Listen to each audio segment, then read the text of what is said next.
अथ चैनं नित्यजातं नित्यं वा मन्यसे मृतं तथापि त्वं महाबाहो नैवं शोचितुमर्हसि।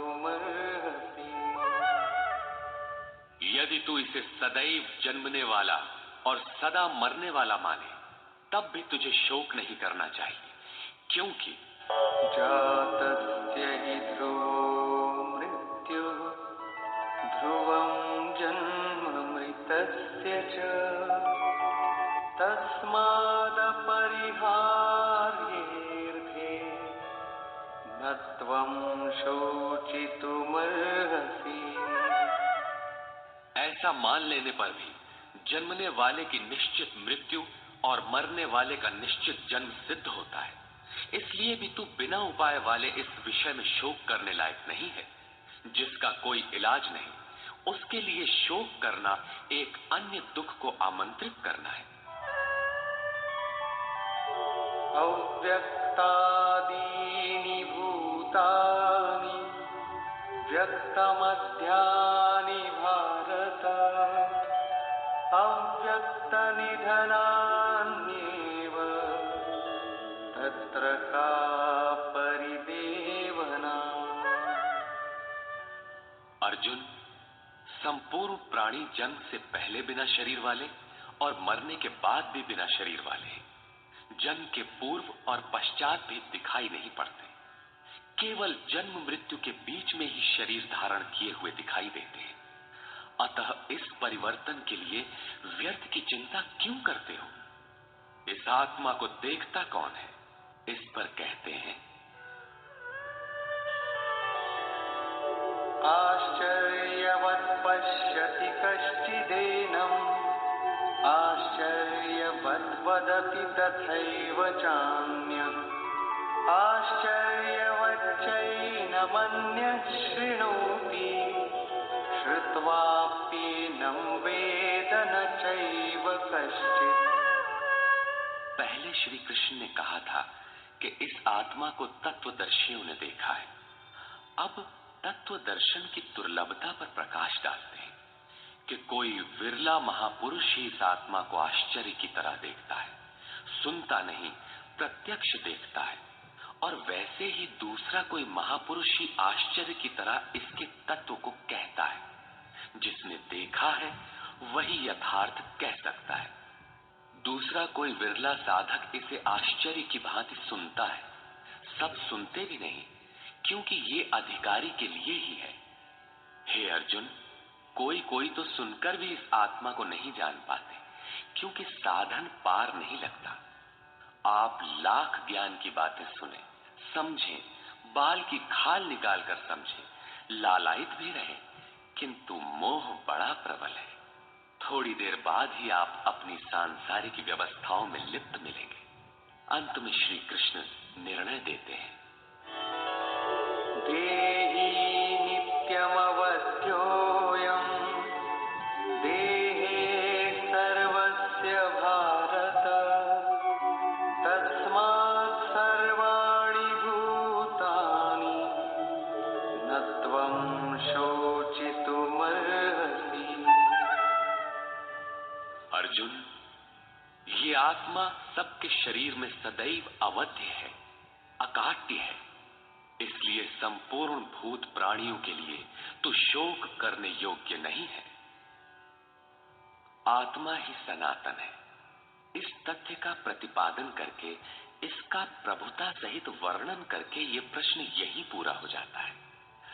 अब प्रश्न खड़ा होता है कि इसकी प्राप्ति कैसे हो। संपूर्ण गीता में इसके लिए दो ही मार्ग हैं।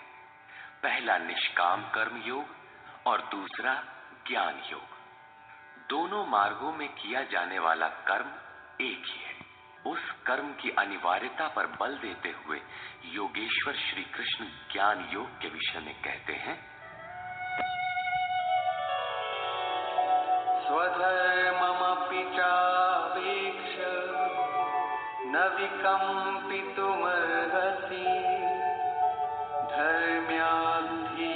धर्म्याद्धियुद्धाश्रेयो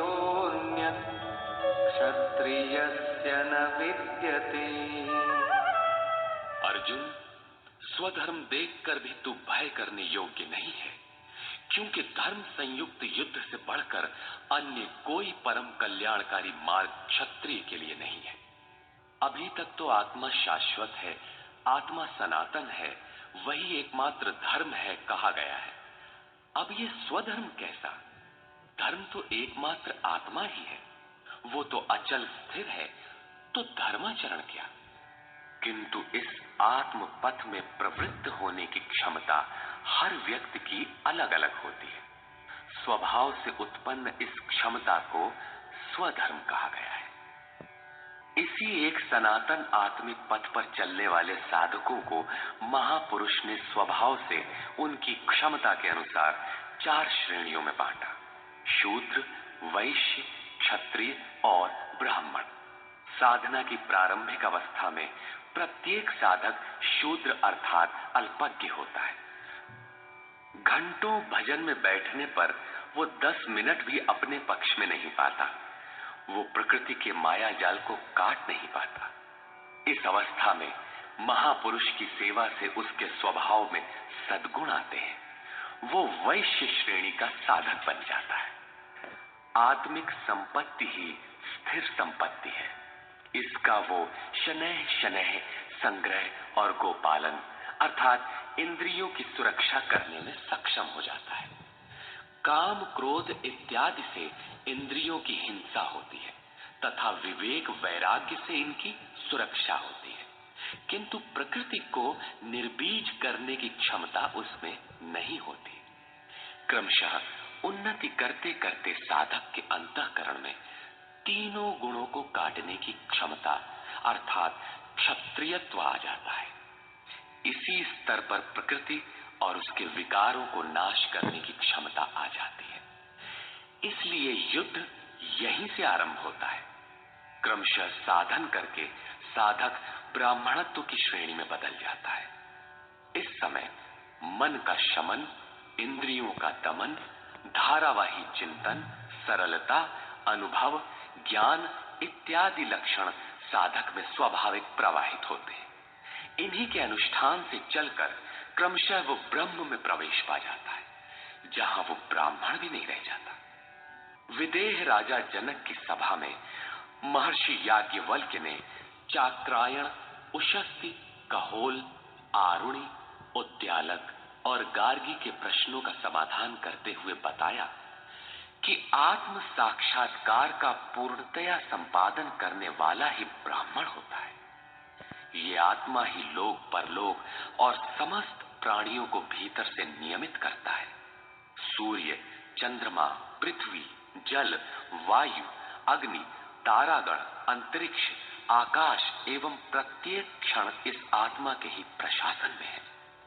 ये तुम्हारा आत्मा अंतर्यामी अमृत है, आत्मा अक्षर है, इससे भिन्न सब नाशवान है।